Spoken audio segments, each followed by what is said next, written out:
Assalamu alaikum wa rahmatullahi wa barakatuh. Peace be upon all of you, and good morning. I'd like to start by expressing my gratitude and thanks to the university and to all the staff who makes this amazing gathering and conference and of learning and exchanging the knowledge. My research paper is entitled Toward a Faith-Inspired Ethics of Trust, the Hizmet Movement Contribution to Peacebuilding and Intercultural Solidarity. So I start with trust as a condition of social cohesion. Usually we look at trust as an abstract meaning, but I try to look at it as a condition for social cohesion. And in order to theorize that concept, I draw actually on the Indian philosopher and economist, if I'm spelling correctly the name, Amartya Sen, who really put the focus that trust is the social and the moral capital, especially in the plural societies, when we have the diversity and disagreement and differences. So how we can change these differences into social cohesion about and have the coexistence across differences. So what's the problem of trust formation? Of course, we all agree we need trust, but how trust is ethically formed and sustained in plural societies? Of course, we have a lot of challenges: diversity, disagreement, different religions, different ethnicities, different political, opinions. So the focus here should be on the moral practices by every member in the societies. And also, the second and most important is taking responsibilities. Because most of the time when we have differences or when we have challenges, people step back. So when we have this responsibility that I am accountable, and this is derived from the concept of trust, then the situation we can handle the ethically the concept of trust. So it's not enough to have the institutions or organizations all over the world without our consistent working. So trust needs time.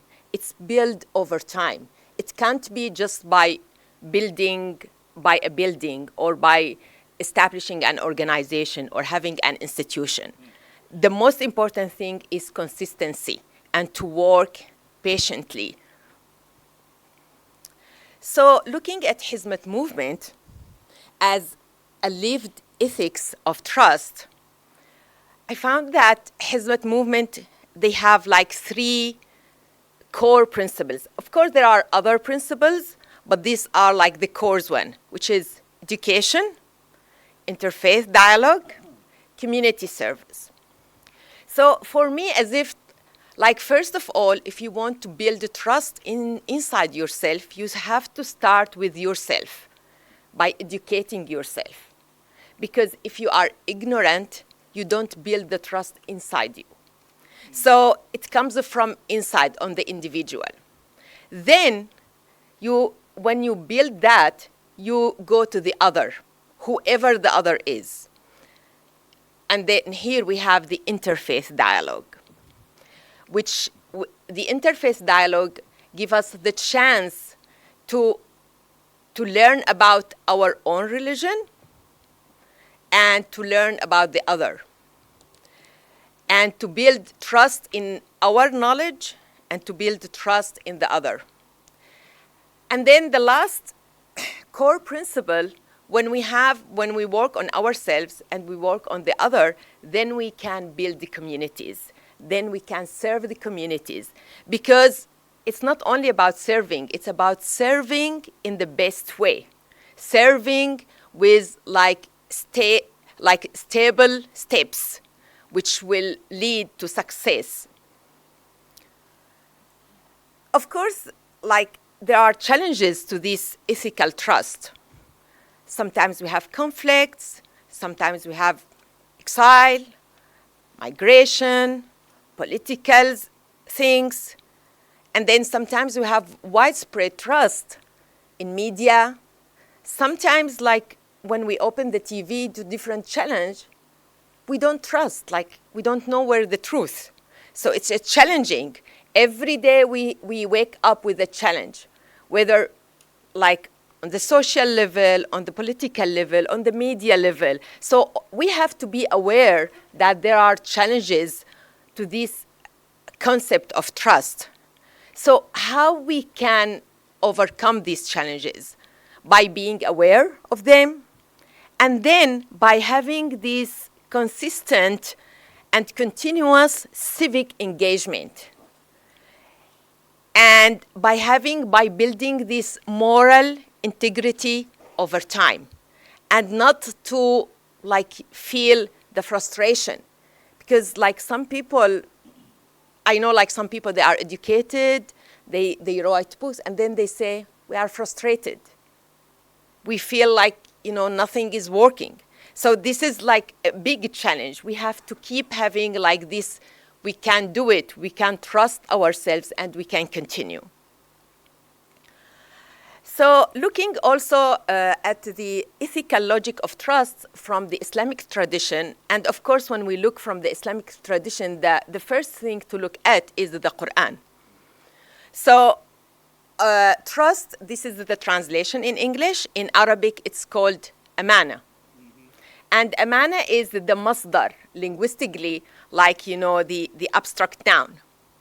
And amana, if you go to the Arabic dictionary, it goes from, or it comes or stems from the verb amana. And it's also, we have al-iman, belief, and amana, to believe in. So why you believe in something? Because you trust it. You have that trust inside your heart. So all these derivations, like, of course, like the classical discussions of the scholars or the people who give interpretations of the Quran, they speak about the verse, which is verse 33:72, إِنَّا عَرَضْنَا الْأَمَانَةَ. We have given the trust على السماوات والأرض, to heavens and the earth, and they refuse it. And who carry that trust? Human being. They accept it. Why? They think they can do it. So as if God give us this, he trusts us to carry this trust, to carry the amana. So the scholars, they say, what is this amana? What God means? Of course, there are different interpretations, and there's no time to discuss all the interpretations, but they say it's the freedom, it's the accountability, and all of them, like, for example, if you go like to Razi or Tabari, or they connect it to the moral accountability. And actually, it's interesting that Fathallah Golan, with regard to the amana, he aligns his interpretation with most of the classical scholars, like Fakhruddin al-Razi, like in Ihya Ulumuddin, what's the name? Yeah, Al-Ghazali in Ihya Ulumuddin, who they speak about, actually when they speak about amana and the other concept which I didn't mention, taqwa, it's so interesting. They speak about al-zahir and al-batin, the inward and the outward. And they connect the taqwa, which is God consciousness, with the inward, al-batin. And they connected amana with the concept of al-zahir, which is the outward. So for Fathallah Golan, he said that the taqwa is the inward condition, your connections with God, which lead you to do the right things, even if there is no authority above you, if there is no control, You are not afraid from like the law or the authority. You are watching, you are building this vertical column between you and God. And then the amana, he said, it's the outward. So if when you have the inward connection, then you reflect that in the outward responsibility, which is the horizontal. So when we have this intersection between the vertical and the horizontal, between the taqwa and the amana, then we have this self-accountability, and then we have, it reflects in human dignity, and which lead to social trust, which lead to public good. So trust in that sense, it's a moral custodianship. It's not like something related to a person or institution. It's something like built morally with the connection with God and with the connection with people. Sorry, I'm going, yeah. I find it's, within this context and being in India for the first time too, I find a comparison in my research between Fathallah Golan and Mahatma Gandhi. It's so interesting that Fathallah Golan, when speaking about trust, he spoke about amana and taqwa. And Mahatma Gandhi, excuse my pronunciation, so if it's right, Swaraj, which is the self-rule, like ruling, controlling yourself, which is related to the taqwa. It's you control yourself because you know God is watching you. And then the Sata Gaha, so which is the truth force, like you apply it. And this is like, it leads to the ethical trust through moral credibility. And for Fathallah Golan, we have the ethical trust through the reliable service to the community. So I still need to research more about like the comparison, but I find it so interesting with the two scholars. So the last,